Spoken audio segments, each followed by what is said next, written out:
Bueno, pues de nuevo, buenos días y bienvenidos a Fundación Ibercaja Huesca.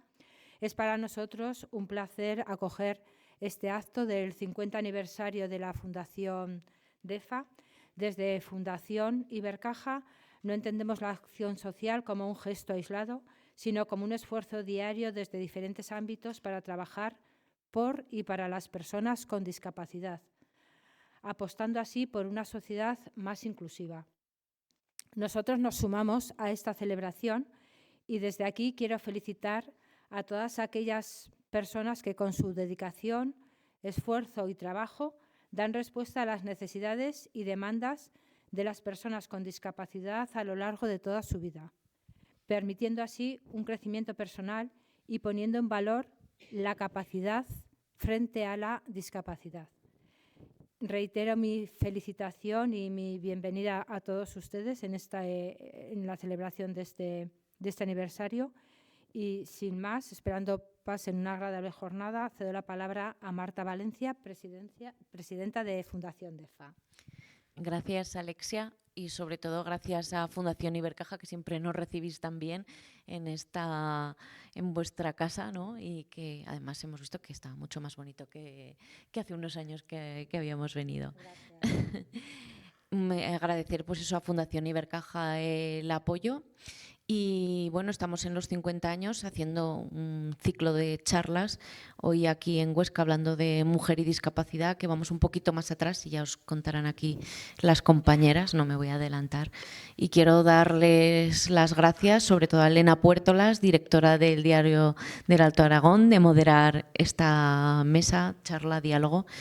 Y después, bueno, a nuestra compañera Marta Vescós, de DEFA y Amanixer, a Aroa de Cádiz, Huesca, y a Ana de COCENFE Estatal, que bueno, pues van a poner un poquito pues cómo estamos, que la situación que tenemos y lo que nos queda por hacer en la situación de las mujeres con discapacidad y las múltiples discriminaciones que nos encontramos. Yo ya me callo y os dejo la palabra a vosotras. Gracias. Bueno, pues muchísimas gracias, Alexia. Gracias, Marta. Bueno, hoy es un día de emoción y de celebración porque la Fundación DEFA celebra su 50 aniversario. Son 50 años de compromiso con la ilusión, con la autonomía y con los derechos de las personas con discapacidad en Aragón. Son 50 años de trayectoria de una entidad que ha crecido y ha hecho crecer también a las personas con discapacidad física. Gracias a esta entidad, muchas personas han podido formarse y trabajar para vivir con autonomía, pero no es un proyecto exclusivo para estas personas, sino para el conjunto de toda la sociedad a la que pertenecemos, ¿no? Por ello, Fundación DEFA, como apuntaba Marta, ha trazado este año una hoja de ruta, DEFA 50, con varios ejes principales, y uno de ellos es precisamente este ciclo de encuentros temáticos, DEFA 50 años hacia la inclusión, con la colaboración de Fundación Ibercaja, que hoy nos acoge, y que comenzó este ciclo el 10 de noviembre en Zaragoza con otra temática, y hoy nos toca hablar sobre mujer. Otro de los hitos también que va a tener lugar es el estreno de un documental, 50 años en movimiento, de Gaizka Urresti, así como una exposición de historias de vida, que es un proyecto fotográfico audiovisual. Y el evento central tendrá lugar el 8 de abril en el Auditorio de Zaragoza, y en octubre se celebrará la Fiesta de la Inclusión.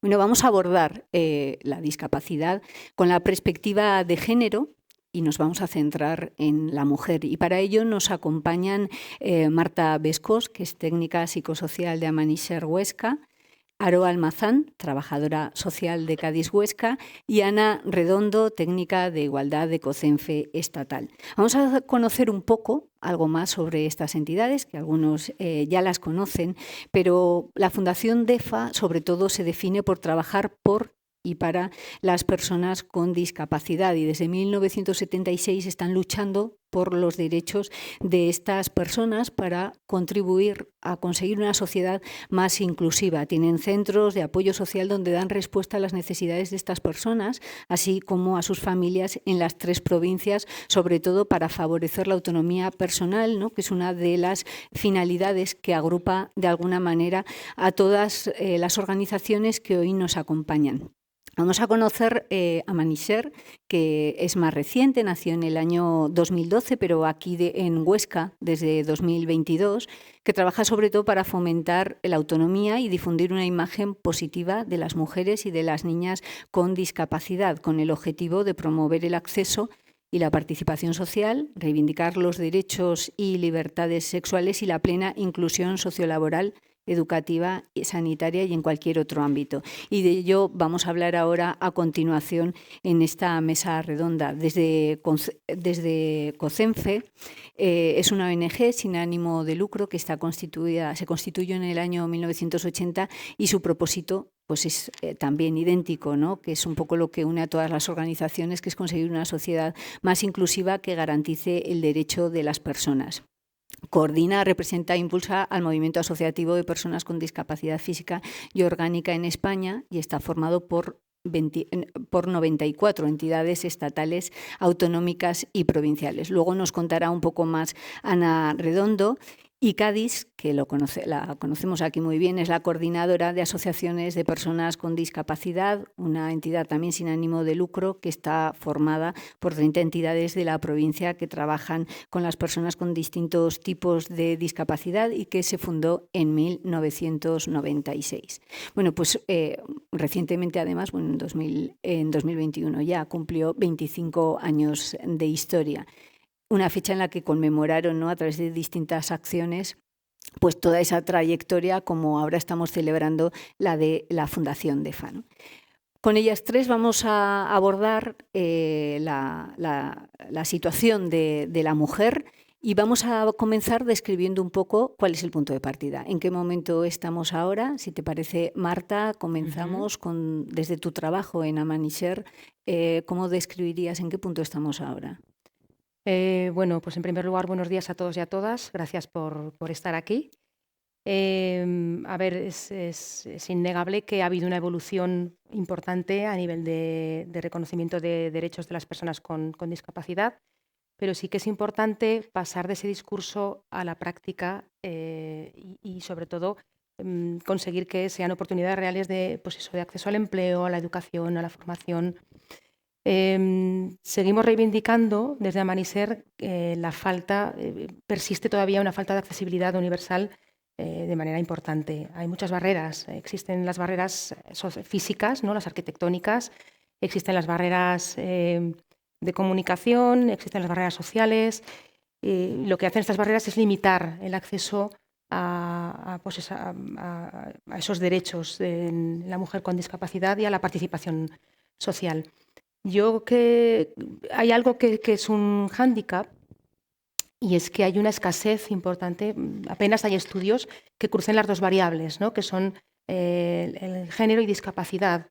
Esto lo que hace es invisibilizar las necesidades de las mujeres con discapacidad y dificulta el diseño de políticas que sean eficaces, ¿no? Lo que queremos es la plena inclusión. Bueno, de ello hablaremos también un poco más adelante, de cruzar esas variables. Entonces, uno de los retos, por tanto, con esta situación que nos describes, es ir eliminando todas esas barreras. Así es, ir eliminando esas barreras. Ya he comentado que existen muchos tipos de barreras, pero las más complejas de eliminar son las sociales, ¿no? Las que un poco la imagen que tenemos en la sociedad, esos estereotipos, esos prejuicios que tenemos. Y muchas veces porque se desconoce. Es una realidad muy desconocida, la de las mujeres con discapacidad. Aroa, desde Cádiz, ¿cómo veis la situación actual y los retos así más inmediatos? Siguiendo un poco con lo que ha dicho Marta, es cierto que estamos pasando a nivel social de una atención asistencial hacia las personas con discapacidad, y lo que estamos promoviendo es poniendo en valor esos derechos y tratando a las personas con discapacidad, es decir, teniendo en cuenta a la persona. Eso sí que me parece que es un cambio significativo. O sea, realmente poner en valor a la persona y centrarnos en sus capacidades, en la promoción de su autonomía, en su visibilización, en esa participación, en que sean las propias personas con discapacidad las que pongan en valor, reivindiquen, muestren, digan lo que quieren, lo que necesitan, tengan poder de decisión. A nivel teórico y según las cosas cómo van avanzando y las leyes que van saliendo, este es el objetivo, es decir, promover los derechos de las personas con discapacidad, como ha dicho Marta. Se está avanzando, pero evidentemente faltan cosas. Es evidente que en accesibilidad faltan cosas, debemos tener en cuenta la comunicación, las diferentes formas de comunicarnos para que las personas puedan entender y participar. Entonces, ¿vamos por buen camino? Sí, pero tenemos que seguir trabajando para esa inclusión real que comentaba mi compañera, y en esa línea es en la que estamos trabajando desde las entidades de Cádiz. Bueno, Ana, esas barreras, esas limitaciones que estaban apuntando, ¿cómo se ve desde COCENFE? Igual, yo creo que trabajamos todas en la misma línea, que es verdad que se ha avanzado mucho a nivel teórico o a nivel de leyes, ¿no? Todo lo escrito está muy bien, pero falta que eso se ponga en práctica y que realmente las personas con discapacidad puedan ejercer sus derechos, ¿no? Y lo mismo que decían las compañeras, que sean ellas las que sean escuchadas y puedan escucharse esas necesidades. Se pone el acento a veces también en el ámbito sanitario. ¿Hay especiales dificultades en este ámbito? Sí, también, ¿no? Porque muchas veces cuesta que las personas con discapacidad sean creídas, ¿no? en las cosas que les están pasando y tengan acceso igual que el resto. Sobre todo pasa con la discapacidad orgánica, ¿no? Que al ser una discapacidad que no se ve a simple vista, parece que tienen que demostrar continuamente qué es lo que se está pasando por dentro, ¿no? Y además si sumas que el ser mujer se acentúa más, porque a las mujeres se las ve como a lo mejor más exageradas, ¿no? Más histéricas, y entonces cuando tú vas al médico a contar pues que te duele cualquier parte del cuerpo o que sientes algo, quizá el profesional que está ahí lo achaca a lo mejor a otro problema, como que puede ser la ansiedad, ¿no? O cualquier otra problemática que no es a lo mejor algo físico, ¿no? Orgánico que te está pasando. Sí. En el ámbito sanitario, Aroa, que le preguntaba. A ver, es otro ámbito en el que se está trabajando mucho porque a raíz de la pandemia se dio cuenta de los problemas, sobre todo que había de comunicación. Es decir, hay que tener en cuenta los diferentes tipos de discapacidad y el poder comunicarnos con las personas independientemente de su discapacidad. Entonces, sí que es verdad que partiendo de esa participación y de que sean escuchadas y reivindicadas, si yo no me comunico directamente con la persona que viene afectada, si no sé adaptar o utilizar los recursos que existen para comunicarme con una persona con discapacidad auditiva o con una persona con discapacidad intelectual y me dirijo al acompañante o a quien va a ser más difícil que yo pueda hacer un buen diagnóstico, porque la persona que realmente sabe lo que le está pasando es la persona que lo siente. Entonces, ese es un cambio importante que sí que estamos viendo ahora, el intentar esforzarnos en tratar a la persona y comunicarnos con la persona independientemente del tipo de discapacidad. Y sí que es verdad que existen recursos que a veces no se conocen y que también es importante conocerlos porque eso facilita al paciente y al profesional en ese trato. ¿Y esos recursos qué recursos son? Para mejorar la atención, digamos que los sanitarios se preparen también para mejorar la atención a las personas con discapacidad. En el tema de la discapacidad falta mucha formación específica y existen herramientas que promueven la comunicación que a veces no se conocen o no se difunden. Tenemos sistemas de pictogramas que pueden ayudar en la comunicación con personas que tienen problemas de comunicación y que se hacen guías específicas, por ejemplo, para que personas con trastorno del espectro autista tengan más facilidad en comunicarse. Existen ayudas técnicas para personas con discapacidad sensorial, bucles magnéticos. Existen aplicaciones como el S-Visual para que tengas una intérprete directa en lengua de signos. Es decir, creo que a veces tenemos que seguir avanzando y se pueden hacer más cosas, pero hay recursos que solo con conocerlos, y esa es una labor que desde Cádiz ahora sí que estamos tratando de llevar para adelante. Ahí, ahora, perdón. Casualidad, ¿qué pasa a mí? Pasar. ¿Sí? Vale, no. Espera, me quito el pendiente. Ah, es el pendiente. Es el pendiente. Listo. Ahora, ¿no? ¿Ves? Esto me pasa por intentar ponerme elegante. Pues eso, es lo que estaba diciendo. La labor que estamos haciendo ahora desde CAES es intentar ir por los hospitales y los centros sanitarios para difundir y dar a conocer estos recursos y un poco esas pautas técnicas o herramientas que ayudan a mejorar la comunicación con pacientes con diferentes tipos de discapacidad. Marta, desde Amanisher también habéis trabajado en ese sentido, ¿no? Sí, desde Amanisher sí que observamos una falta de accesibilidad importante a la hora de acceder al ámbito sanitario, ¿no? Faltan muchos medios accesibles, pues camillas abatibles, adaptadas, grúas, bueno, pues por ejemplo mamógrafos adaptados, ¿no? Y desde Amanisher lanzamos una campaña de sensibilización con motivo del 25 de noviembre, el Día de la Eliminación de la Violencia contra la Mujer, en 2022. Y esta campaña consistía en que se mandó cartas a todos los ginecólogos y ginecólogas de Aragón que contenían un código QR y te mandaba a un vídeo en el que aparecían varias mujeres con diferentes tipos de discapacidad, ¿no? Que le planteaban a ese profesional, ¿no? Pues, por ejemplo, una mujer con movilidad reducida, ¿no? Pues si yo fuera tu paciente, ¿cómo me harías una citología? Una mujer con discapacidad intelectual, si yo fuera tu paciente, ¿cómo me explicarías de una forma sencilla cómo un tratamiento de fertilidad, ¿no? O una mujer con discapacidad visual, si yo fuese tu paciente, ¿cómo me explicarías cómo colocarme una copa menstrual? Bueno, pues y salía al final una mujer hablando en lengua de signos, ¿cómo te comunicarías conmigo, ¿no? Gracias a esa campaña y bueno, pues a una serie de conversaciones, de reuniones, de insistir, sobre todo de insistir, se ha conseguido que en Aragón haya una camilla ginecológica adaptada. Está en Zaragoza, está en un distrito de Zaragoza, pero es un gran paso, ¿vale? Porque muchas veces lo que sucede con las mujeres es que, claro, una mujer que es usuaria, que va en silla, ¿no?, de ruedas, se tiene que hacer una exploración ginecológica. ¿Cómo accede a esa camilla? Si ya de por sí la experiencia no es muy agradable, ¿no?, para las mujeres, pues si ya dependes de la buena voluntad de celadores que vengan allí, pues hombre, pues donde queda un poco la dignidad de esa mujer, ¿no? Entonces, muchas veces lo que hacían era no iban a las revisiones y lo que pasa por ser una prevención al final se convierte en un problema serio de salud.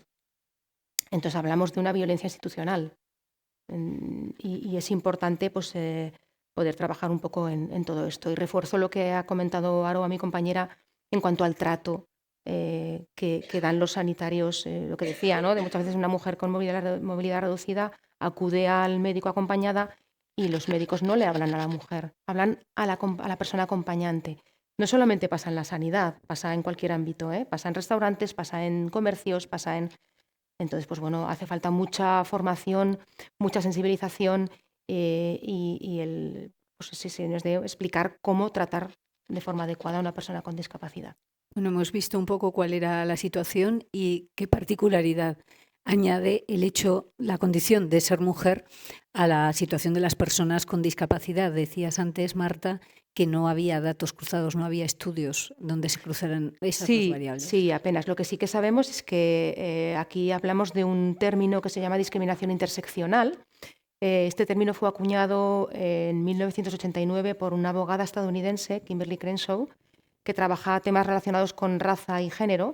Entonces, lo que dice es que cuando en una misma persona confluyen diferentes factores de discriminación, pues el ser mujer, tener discapacidad, si a esto le añadimos vivir en entorno rural, ser migrante, por ejemplo, ser de otra etnia, de otra raza, pertenecer al colectivo LGTBIQ+, pues estos factores no suman, tienen un efecto multiplicador. Entonces la realidad de esa mujer es mucho más compleja. Luego también a esto añadimos que no todas las discapacidades se perciben de la misma forma por la sociedad. La discapacidad física sí que goza de una aceptación social, sin embargo, la discapacidad intelectual o la psíquica, por ejemplo, arrastran un mayor estigma social. No es lo mismo ser una mujer con discapacidad física en Huesca, trabajar en empresa ordinaria y tener un buen entorno sociofamiliar y demás, que ser una mujer con una discapacidad intelectual que vive en un pueblo pequeño del Pirineo, que está desempleada y que vive con su madre, que es viuda. La realidad es bien diferente. Aroa, esa condición de ser mujer y luego, bueno, pues cómo inciden todas esas variables dentro de ese concepto que ha explicado Marta de discriminación interseccional. A ver, es una realidad, o sea, y es incidir un poco más en lo que ha dicho mi compañera. Sí que es verdad que esa discriminación interseccional no solo influye en la discapacidad, sino también el tipo de discapacidad. Existen muchos mitos, estereotipos asociados a la discapacidad y concretamente esos mitos muchas veces se asocian a determinados tipos de discapacidad. La eterna niña, y esto lo asociamos a mujer con discapacidad intelectual,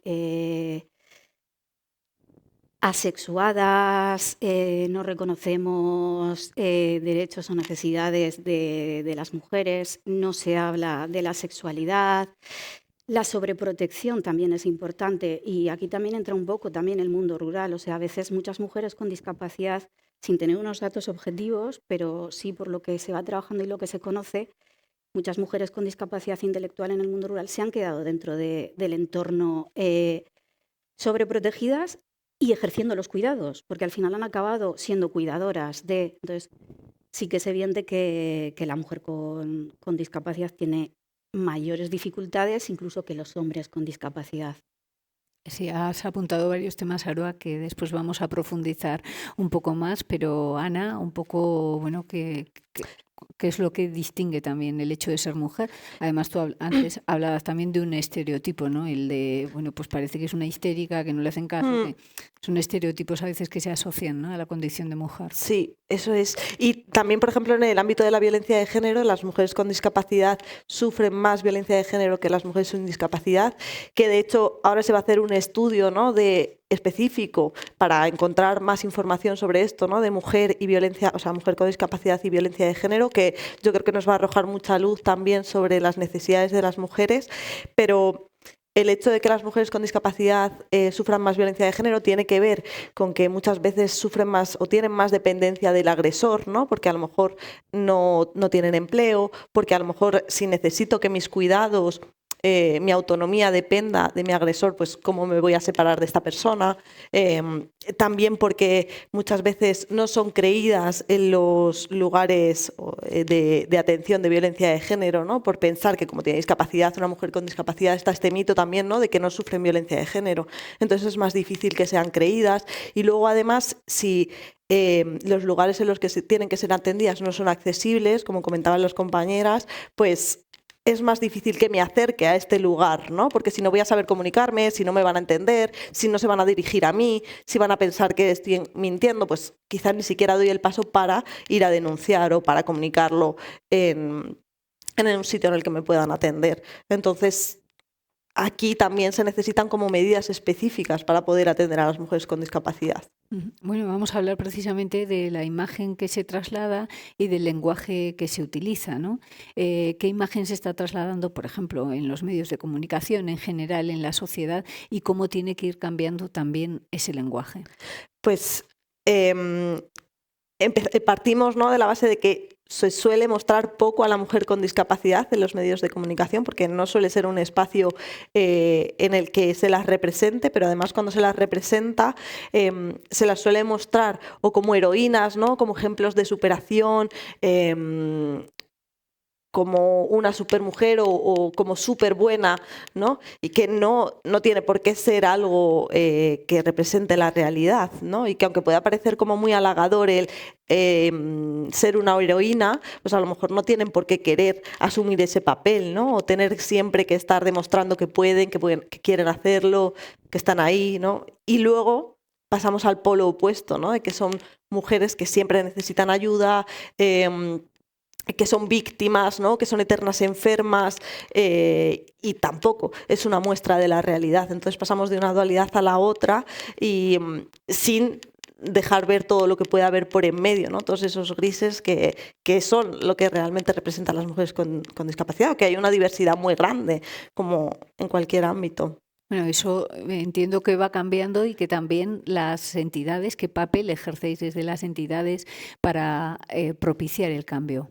pues efectivamente está cambiando, menos mal, ¿no? Gracias por esto y gracias a las entidades, por este trabajo también que están haciendo de visibilizar la realidad de las mujeres con discapacidad y de dar voz y de mostrar todo lo que es una mujer con discapacidad. Y también las redes sociales, ¿no? Nos están ayudando a esto porque aparecen perfiles de mujeres muy diferentes que muestran su día a día y muestran lo que es vivir con discapacidad. Y creo que por ahí también se abre como un poco una ventanita de gente diferente y de gente que muestra su realidad de otra forma.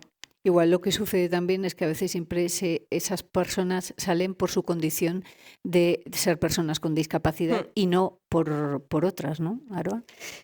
Ese es el... Que a veces no se les llama como expertas como en determinados ámbitos. O sea, se pone el énfasis en su discapacidad, no en lo que hacen. Es decir, se resalta más la discapacidad que tienen que lo que han hecho. Y eso es lo que hablaba antes la compañera de o héroes o villanos. Es decir, no se pone en valor lo que la mujer ha hecho, sino que lo ha hecho porque tiene una discapacidad y la discapacidad que tiene. Entonces, creo que eso es en lo que tenemos que intentar trabajar, en normalizar la situación y que las personas con discapacidad salgan por lo que hacen, no por la discapacidad que tienen, que dejen de salir en sucesos o en sociedad, sino en una noticia normal por lo que ha hecho, ha dejado de ser, y que no se resalte si no es indispensable o lo que detona o el quid de la noticia, la discapacidad que esa mujer tiene. Y creo que ese es un poco la línea en la que tenemos que ir trabajando, en centrarnos en la persona más que en la discapacidad que tiene. Bueno, nosotros desde Diario del Alto Aragón, que tradicionalmente siempre ha habido muchísima conexión con Cádiz y con las entidades sociales en general, se lleva muchos años trabajando como parte un poco de la línea editorial y además de haber secciones específicas para dar a conocer todo este tipo de situaciones, se trabaja también de una manera transversal, ¿no? Yo siempre digo que al final tiene que salpicar todas las secciones del periódico, pero también para eso, para los medios, es muy importante esa conexión porque vosotros, de alguna manera, pues sois los que nos podéis ir marcando el camino para que seamos también, de alguna manera, impulsores, ¿no? de los cambios sociales, ¿no? Desde Amanisser también...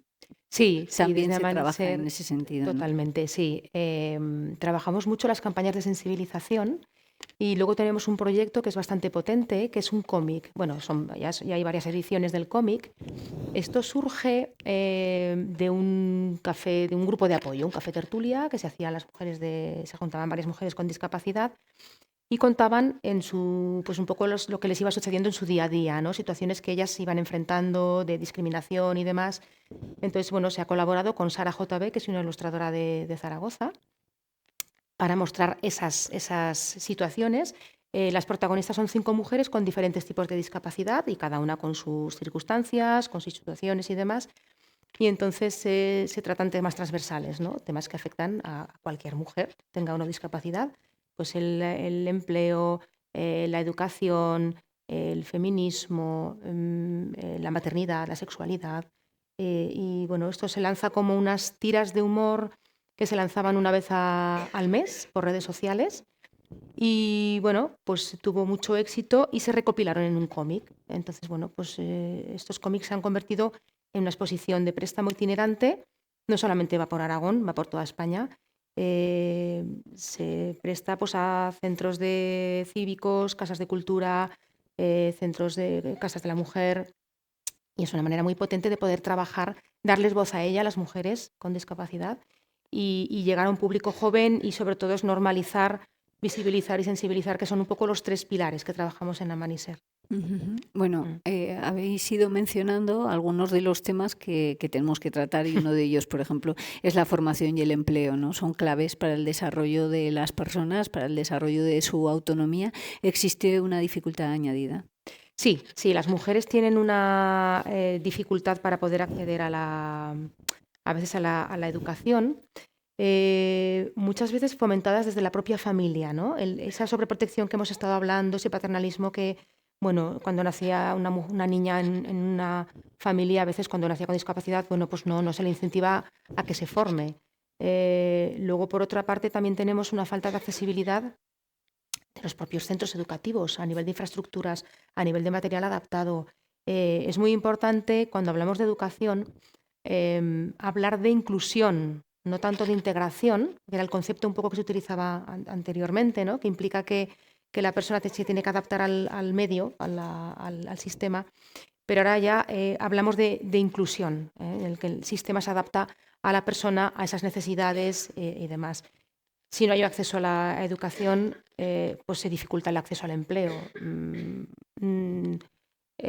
Fomentado también por esa sobreprotección, eso lo que decía antes Aroa, ¿no? A veces se fomenta, ¿no? Si nace una niña, pues no, pues que se quede en casa para cuidarnos.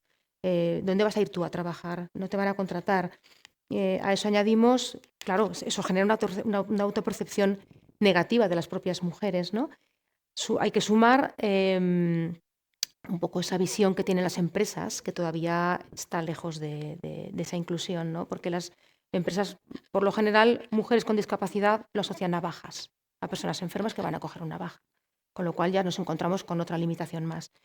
Y luego, bueno, pues algo que es evidente a nivel en la sociedad, esa brecha salarial en la discapacidad también existe. Las mujeres con discapacidad también cobran menos que los hombres con discapacidad. Siguen reduciéndose las jornadas para cuidado de hijos. Bueno, pues se incrementa. Y luego el techo de cristal. Muy pocas mujeres hay en puestos directivos. De alguna manera se traslada lo que es la situación de la mujer, pero se acrecenta. Se incrementa, eso es, sí, debido un poco a todo lo que hemos ido contando. También con lo que mencionabais antes, ¿no? De la economía de los cuidados que siempre se ha atribuido un poco a la mujer, pues en el caso de la discapacidad, Aroa, todavía lo mencionabas antes. Es lo mismo, o sea, es incrementar, si es lo que comentábamos antes, si tenemos en cuenta esa sobreprotección, se queda en casa, si está en casa, al final, ¿qué acaba haciendo? Ejerciendo esos cuidados. Entonces, es curioso que la persona que a lo mejor tenía que estar recibiendo esos cuidados acaba siendo cuidadora. Claro, esto es un problema, una falta de desarrollo o promover esa autonomía. O sea, si nos centramos en la persona con discapacidad y en las diferentes capacidades que tiene y promovemos esa autonomía, empezaremos a intentar romper un poco estas cosas que hemos estado hablando de no acceso a la educación, mayor analfabetismo, lo que implica que cuando se ponen a trabajar sean trabajos peor remunerados, más manuales, no ocupando cargos superiores, empezando muy tarde, la mayoría de las veces en centros especiales de empleo, pero bueno, por lo menos accedemos a los centros especiales de empleo. Sí que es cierto, también quiero decir que es verdad que se va viendo un cambio y un avance y que estamos viendo que cada vez más las mujeres con discapacidad se incorporan a procesos formativos, ocupacionales, donde se promueve y se pone en valor su autonomía, y es significativo a veces cuando hablas con ellas porque, bueno, hemos hecho diferentes campañas para escucharlo y se me quedó grabado lo que nos contaba una mujer y decía, yo antes a mí misma no me valía, pero me di cuenta que podía. Y entonces, claro, cuando les enseñas, les pones en valor, les demuestras que pueden hacer cosas, son las que toman esa iniciativa, pero claro, hay que promover, hay que enseñar, hay que mostrar eso para que podamos llegar a hablar de una mayor autonomía y de una mayor independencia, o sea, que puedan decidir por sí mismos. Sí, porque a veces esas trabas, esa mayor sobreprotección les mina la autoestima, ¿no? De alguna manera, y es también más difícil. Ana, decíamos eso, que la formación y el empleo son claves para el desarrollo de la autonomía, y también cómo ves esta situación y cómo se está trabajando desde COCEM. Pues en COCENFED tenemos un proyecto que es proyecto de empoderamiento y activación para el empleo, y lo que nos hemos dado cuenta es que muchas veces las mujeres, ¿no?, que aquí pues reciben herramientas como para mejorar su empleabilidad, mejorar su autoestima, su autonomía, nos dicen, vale, me siento muy empoderada, voy a ir a la entrevista de trabajo, creo que tengo las herramientas como para enfrentarme a esta entrevista, pero se encuentran con muchas barreras, ¿no?, por parte de las personas que contratan, de las empresas, de lo que decía la compañera, ¿no?, es que veo una persona con discapacidad y entonces ya veo una baja, ¿no?, o que no voy a poder dar o aportar lo mismo que una persona que no tiene discapacidad. Y entonces hace falta como mucha incidencia, mucha formación y sensibilización para las empresas, ¿no?, que contratan a gente con discapacidad, porque pues hemos llegado a veces a la situación de que mujeres que a lo mejor utilizan un bastón, ¿no?, para poder llegar a la entrevista, no vayan con bastón, porque saben que eso va a ser visto como no está capacitada para desarrollar este puesto. Entonces, es que es una pena, ¿no? Que se pierdan pues todas las capacidades, la experiencia que tengan estas mujeres y que todo lo que puedan aportar simplemente por ver un bastón, por ejemplo. Que perciben que ya la negativa es de inicio Sí. antes de hacer Sí, la sí. entrevista siquiera, ¿no? Sí, efectivamente, que va a ser una negativa, sí. Ha salido también a lo largo de la charla el tema de la sexualidad. ¿Cómo se está abordando, Ana? ¿Cuáles son un poco todos esos condicionantes? Porque a veces mencionaba, creo que Aroa, ¿no? Que a veces parece que son incluso asexuadas, ¿no? O que no tienen ningún tipo de necesidad. ¿Cómo se aborda el tema de la sexualidad? Pues seguro que las compañeras se van a centrar en otras cosas, entonces voy a contar como una cosa específica que me parece súper interesante, y es que FECOR, que es la entidad de personas con discapacidad del País Vasco, ha llevado a cabo una iniciativa que es, a través de que el País Vasco compró mamógrafos adaptados, pues se puso en contacto con ellas un poco para saber qué hacían con estos mamógrafos, ¿no? Y es que muchas veces las mujeres se quedan fuera de las pruebas de prevención del cáncer de mama porque no pueden acceder, ¿no?, a las pruebas, o no hay material adaptado para que se lo hagan.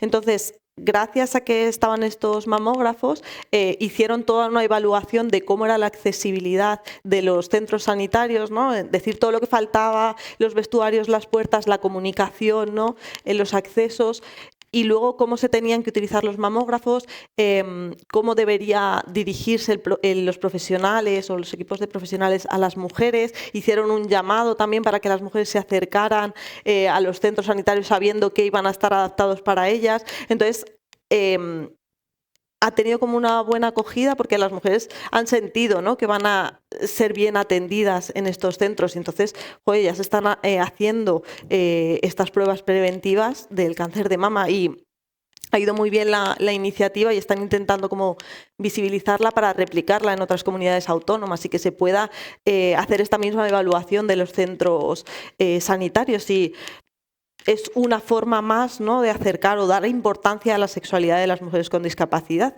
que no tiene que ver, o sea, que tiene que ver también con la prevención, ¿no?, de luego desarrollar enfermedades. ¿Cómo se trabaja desde Cádiz, desde la coordinadora, con las diferentes entidades? Existe un tabú importante a la sexualidad en líneas generales, no solo hablando de personas con discapacidad. Parece ser que hablar de sexualidad a veces supone un problema. Evidentemente se acrecenta más cuando estamos hablando de personas con discapacidad, y más cuando estamos hablando de mujeres con discapacidad. No es fácil conseguir hablar de la sexualidad y que asistan, participen, y que a veces las familias, según el tipo de discapacidad, promuevan esa asistencia o esa participación. Desde Cádiz llevábamos mucho tiempo intentando hablar de sexualidad y tratando la sexualidad de una manera normalizada. En el 2023 lo habíamos hecho en varias ocasiones y no había tenido éxito. Lanzamos unos cursos de salud femenina desde...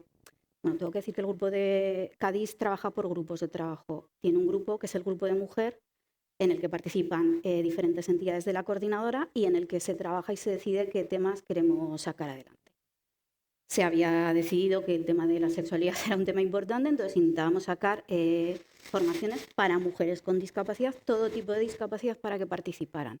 Entonces se sacó ese de educación sexual, que se dividió en dos partes, uno que hablaba sobre la salud femenina, un poco el cuerpo de la mujer, higiene y menopausia. Un poco a las expectantes de cuánta gente se iba a apuntar. Nuestra sorpresa fue, y ahí se demuestra que realmente cuando les das la oportunidad quieren saber, es que tuvimos que duplicar las formaciones porque se nos apuntó muchísima más gente de la que esperábamos.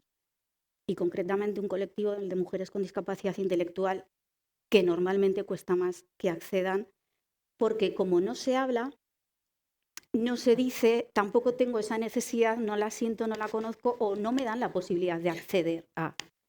De esas formaciones que dieron buen resultado, al año siguiente, en el 2024, sacamos ya unos talleres de autonomía sexual, centrados específicamente en autonomía sexual. Y con muy buen éxito también participaron 16 mujeres, que ya me parece un número significativo, pero sobre todo lo que me parece significativo es los diferentes perfiles de mujeres que participaban. Porque a veces, y voy a poner ejemplos, participan mujeres con parálisis cerebral, que se da por hecho o dentro de esos estereotipos que no tienen ese deseo, esa necesidad. Y una de las cosas que a veces decían era, bien, pero me llega tarde, porque yo ya tengo 60 años y porque esto alguien no me lo contó antes, no se me dejó desarrollar mi sexualidad, no se me dejó expresar, no se me dejó normalizar y naturalizar los deseos que cualquier persona puede tener. Entonces, creo que es importante que tengamos en cuenta que como mujeres con discapacidad tienen los mismos derechos, deseos y necesidades que el resto de las personas. Y que el hecho de no hablarlo no quiere decir que no vaya a estar ahí. Está, solo que tenemos que proporcionar los medios para que las personas puedan expresarse y mostrar esas necesidades de una forma natural. A veces incluso, no sé si estoy exagerando, pero pueden llegar a pensar que es que no tienen derecho. Bueno, en muchos casos ha podido llegar a pasar, claro, porque esto es lo que hablamos siempre. Si, y ahora me meto también en el trato, si a mí me han tratado de una determinada manera siempre y lo está haciendo mi entorno cercano, porque voy a pensar que lo está haciendo mal o que me están haciendo daño, si es lo que he vivido. O sea, aprendes a asimilar o a gestionar determinadas cosas porque no te han enseñado otra cosa. Cuando hablamos de la hipersexualización de determinadas mujeres, o sea, no es que no haya un control, es que a lo mejor nosotros sabemos que nos tenemos que comportar de una determinada manera en sociedad porque nos han enseñado esto se puede hacer, esto no se puede hacer, esto está bien, esto está mal. Si yo no enseño que esto está bien, esto no se hace, yo me muevo por instintos y por deseos, con lo cual no es que haya, sino que nadie me explica determinadas situaciones. Creo que ese es el problema. O sea, generalizamos cosas en lugar de hacer lo que estamos haciendo con el resto de las personas, educar. Y es un poco lo que se espera, ¿no? Perdona, sí. Te interrumpo. A veces es lo que se espera y sobre todo aquí tiene mucho peso en los estereotipos, lo que la sociedad piensa de las mujeres con discapacidad, ¿no? Son seres asexuados. Lo que decía antes Aroa, ¿no? Se infantiliza muchísimo, sobre todo la discapacidad intelectual. O sea, la intelectual se me va. Son las eternas niñas, ¿no? Luego también la sociedad piensa que, bueno, pues si una mujer con discapacidad tiene pareja, pues seguramente también sea con discapacidad, ¿no? Porque si no, es como pobrecitas, ¿quién va a querer estar con ellas o quién me va a querer? Es un poco lo que dice Aroa, si la sociedad, ¿no? Te ha estado repitiendo que en tu casa, ¿a ti quién te va a querer? Tú al final, tú te lo crees, ¿no? Entonces, bueno, pues sí que hace falta mucha sensibilización, mucha educación afectivo-sexual para poder derribar todos estos estereotipos.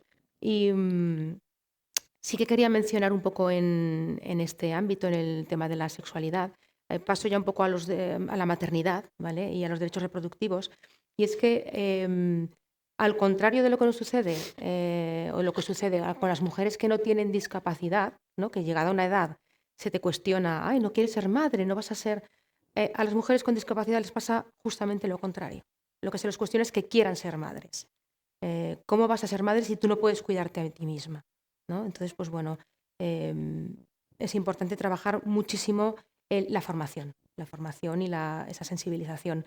Y aquí también quería comentar que es un dato que es bastante impactante, y es que hasta el 2021 las esterilizaciones forzosas estaban vigentes, y sobre todo en esas mujeres con discapacidad intelectual. Y es significativo que se esterilizaba a mujeres. En ningún caso se esterilizaba a hombres con discapacidad intelectual. Claro. O sea, esto es un rasgo muy de género y muy asociado a... Y es una forma de que cuando había una agresión sexual, los agresores quedaban impunes, porque bueno, nadie las iba a creer y además pues, no podían quedarse embarazadas. Estamos hablando un poco de la situación y un poco de la situación también teórica y de cómo se trabaja y de conceptos, pero cómo viven las mujeres con discapacidad esta situación. Supongo que hay muchos perfiles, muchas situaciones. Es muy difícil, digamos, decir un perfil, pero entiendo que también hay rasgos comunes, ¿no? Quiero decir, hay tanta diferencia como mujeres existen. O sea, la discapacidad es muy diversa y las mujeres, las personas somos muy diversas. Entonces, independientemente de que tengan el mismo tipo de discapacidad, la vivencia o cómo lo han vivido será distinto. Pero vuelvo a lo que he dicho antes, una de las cosas que sí que reclamaban era en determinados tipos de discapacidad el hecho de que no se los reconociera esa necesidad, ese deseo, que lo tenían igual que el resto, y eso sí que es algo que han manifestado y que han vivenciado. Ujú. Y con respecto a la maternidad, que lo ha mencionado Marta, ¿cómo se trabaja cuando una persona tiene ese deseo de ser madre? Pues creo de la maternidad, creo que depende mucho de las personas. Y creo que y creo que esto lo tendríamos que hacer en general, ¿eh? A veces pensarnos no solo el hecho de tiene discapacidad no va a poder ser madre, a lo mejor una persona que no tiene ningún tipo de discapacidad tampoco puede ser madre. Entonces, realmente lo que nos tenemos que pensar es valorar y ver las situaciones individualmente. Es decir, ¿cuál es tu necesidad? ¿De dónde viene esa necesidad? ¿Por qué ese deseo? Analizarlo. Si todas las personas que podemos llegar a ser madres o no, algún día nos sentáramos y no decidiéramos, sino que dijéramos y pusiéramos los pros y los contras, creo que la decisión es la misma. Es hablar con la persona y valorar. Puedo, quiero, es que creo que son casos tan individuales, creo que hay que analizar. Es escuchar. Es escuchar y las necesidades. Como a sí. cualquier persona. Es Sí, decir, sí. tengando lo que dice Aroa, ¿no? Tengando discapacidad, al final tenemos que escuchar pues bueno, a esa persona, qué es lo que quiere. Claro. Pero ¿no? en cualquier caso son asuntos que cada vez se están abordando más desde las instituciones porque lo están demandando las mujeres. Bueno, eso es uno de los logros que hemos conseguido, el hecho de abrir y conseguir que las mujeres se expresen, participen y hablen, hace que mujeres que antes no se hacían determinados planteamientos, ahora sí se los hagan y te hagan preguntas y te consulten, y creo que eso es lo positivo. O sea, lo bueno es tener la posibilidad y la capacidad de expresar y hablar, porque en el momento que expresas y hablas, ya puedes establecer un debate, llegar a puntos, qué apoyos se necesitan, qué apoyos no se necesitan, qué se puede hacer. El logro sería el haber conseguido que todos los tipos de discapacidad, bueno, todavía no. O sea, creo que todavía tenemos que seguir trabajando, que aún queda mucho. Pero bueno, poco a poco, y creo que sí que es verdad que se está ampliando mucho más el sector y se están hablando y se están visibilizando y visualizando, pues eso, los talleres que he explicado antes, por ejemplo, de educación sexual y de autonomía sexual, que hace un tiempo eran impensables y vinieron y lo agradecieron y esas acciones te llevan a otras. Entonces vas consiguiendo pequeñas cosas donde ellas ponen en valor y preguntan, tienen dudas y eso es lo que promueve la participación y la inclusión. Bueno, es importante que se vaya abriendo ese camino que se demanda desde las organizaciones en general para el futuro. ¿Qué se demanda? Pues seguir con la defensa de derechos, ¿no?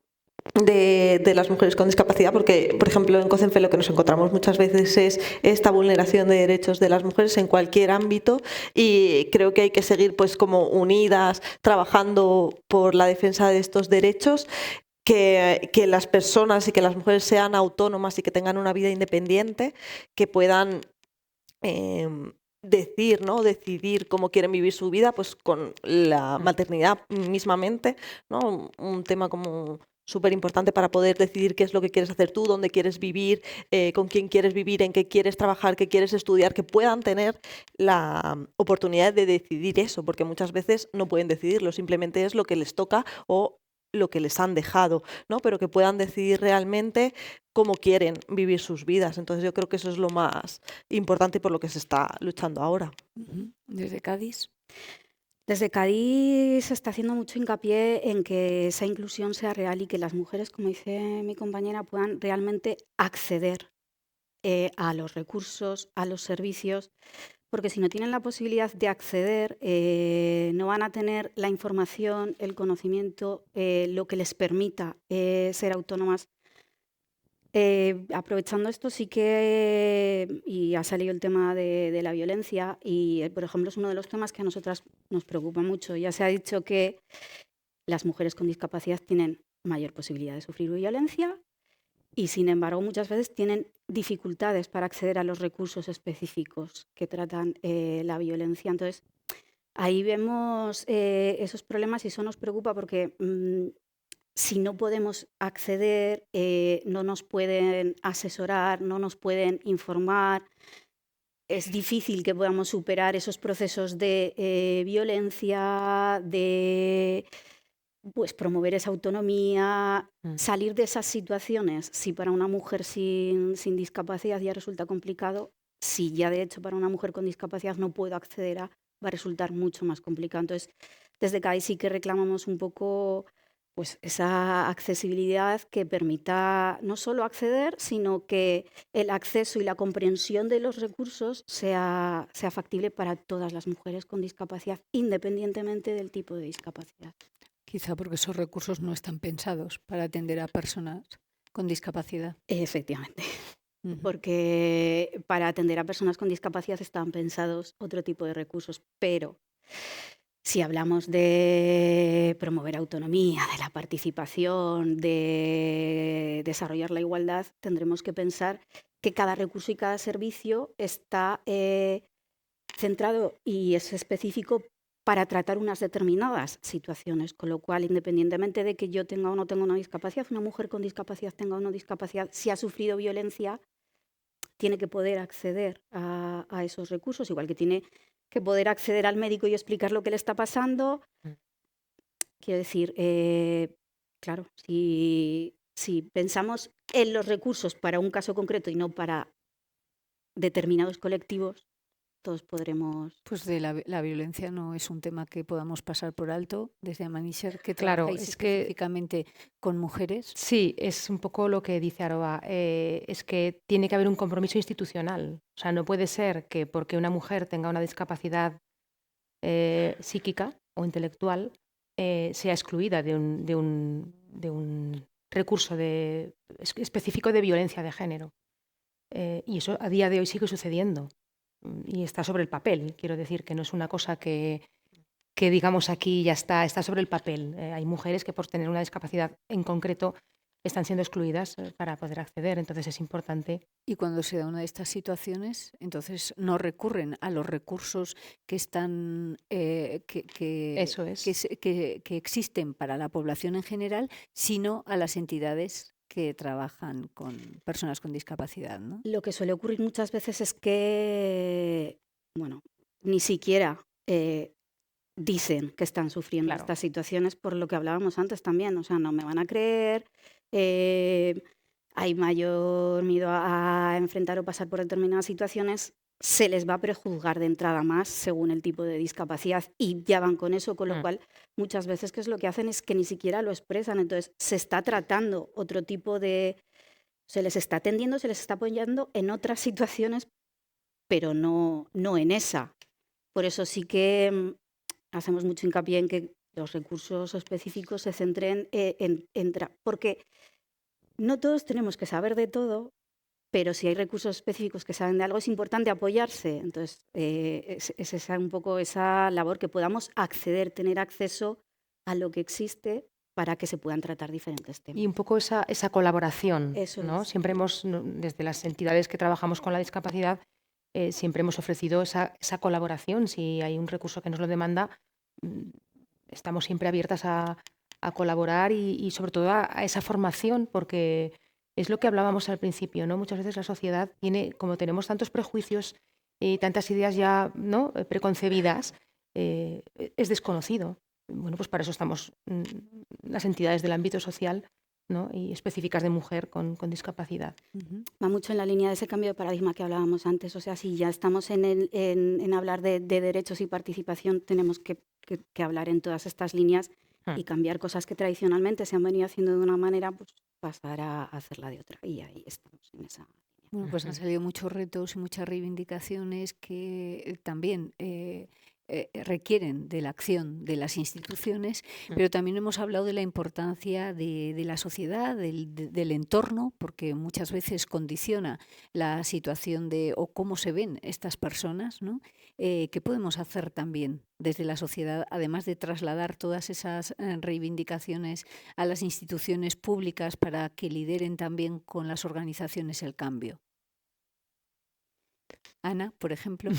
Ampliar la mirada, ¿no? Yo creo, entender que hay muchas formas diferentes de ser mujer y que no todas tenemos las mismas necesidades, y sí, un poco entender esa diversidad, ¿no? Y romper con los estereotipos, quizá que tenemos muchas veces, que no lo que ha salido antes, ¿no? No por lo que siempre me han enseñado, por lo que siempre he escuchado, lo que siempre he visto, está bien, ¿no? Que quizá puedo escuchar otras formas de hacerlo, de verlo y cambiar la forma desde donde miro. Aroa.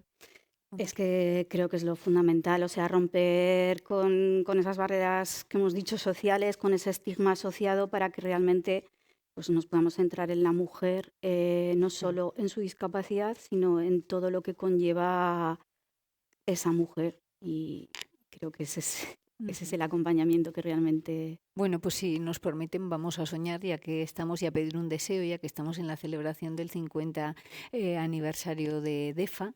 ¿Cómo sueñan el día de mañana para las personas con discapacidad, es para las mujeres? una sociedad plenamente inclusiva donde las mujeres puedan ejercer sus derechos en igualdad de condiciones, y un poco es seguir un poco la filosofía de DEFA, ¿no? Que es con, por y para, pero poniendo el foco en con, sobre todo, las personas con discapacidad, las mujeres, en este caso con discapacidad.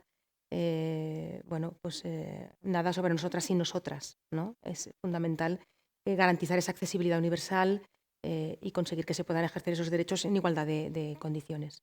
El deseo de Cádiz, Aroa. El mismo, que exista esa accesibilidad real que permita que si yo quiero ir a un sitio pueda ir, que si una mujer con discapacidad quiere participar en algo pueda participar, es decir, que realmente la inclusión sea real.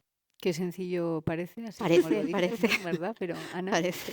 Total, nada, lo que han comentado las compañeras, ¿no? Que las personas con discapacidad son sujetos de derechos y como tal se las debe tratar y tener en consideración. Ujú. Bueno, pues muchísimas gracias a las tres. Seguiremos esta hoja de ruta que ha marcado DEFA para celebrar este 50 aniversario de esta conversación. También se sacarán unas conclusiones que se trasladarán también a quien corresponda, precisamente para poder avanzar y poder cumplir esos deseos que han expresado aquí al final. Muchas gracias a todas, pero antes de terminar, podemos dar la palabra al público por si alguien tiene alguna pregunta, ya que las tenemos aquí. No sé si alguien quiere preguntar. Sí, ahí hay una pregunta. Hola, buenos días. Soy Mónica Iglesias, gerente de la Fundación Aspace de Zaragoza. Más que una pregunta, es un agradecimiento. Agradeceros, pues, lo primero a DEFA por estos encuentros que está haciendo tan interesantes y en especial dedicado a la mujer, ¿no? Cuando hablo de mujer con y sin discapacidad. No quiero hacer ese calificativo de con o sin discapacidad. Creo que son muy necesarios estos encuentros, estos foros. Comentabais el tema de cómo se hizo el tema de los cómics, ¿no? Que salió a través de un café tertulia y surgió. Creo que es muy importante. La mujer estamos en una situación, me atrevo a decir, menos libres que estábamos hace 10 años. Me atrevo a decir. Yo siempre un poco me van a gloriado en pensar que yo era una mujer feminista, pero que nunca había visto alterada mi situación como mujer. Sí. Sin embargo, ahora no. Me encuentro en una posición privilegiada. Soy directora de una entidad, tengo 100 trabajadores a mi cargo, 100 personas con parálisis cerebral a las que acompaño en su proceso vital y me encuentro en muchos momentos en los que me he sentido discriminada por ser mujer. Por ser mujer, por cómo una mujer viste, por cómo una mujer es, por cómo una mujer coge peso. Estamos hablando de unos estereotipos increíbles hacia la mujer. Lo estamos viendo en las redes sociales, los ataques hacia mujeres, pero sin ningún miramiento de nada. Entonces creo que es muy interesante este encuentro que habéis hecho hoy y que seamos muy conscientes de eso. Si en el caso de una mujer sin discapacidad esa sensación la tenemos en puestos privilegiados, ¿qué no va a pasar en mujeres con discapacidad en situaciones sociales mucho más vulnerables? Así que no dejemos nunca de la mano esas pequeñas cosas que antes se hacían en esos encuentros, esas manifestaciones de mujeres, esas charlas de mujeres, porque son necesarias y en este momento creo que vitales. Muchísimas gracias. A ti.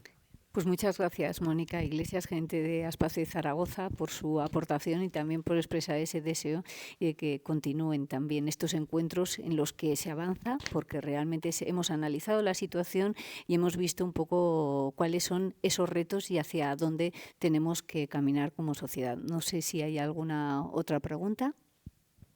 Y si no, pues lo dejamos aquí. Muchísimas gracias, Ana Redondo, de COCENFE, Aroa, de Cádiz, y Marta, de Amanisher. Gracias a todos por asistir. Gracias.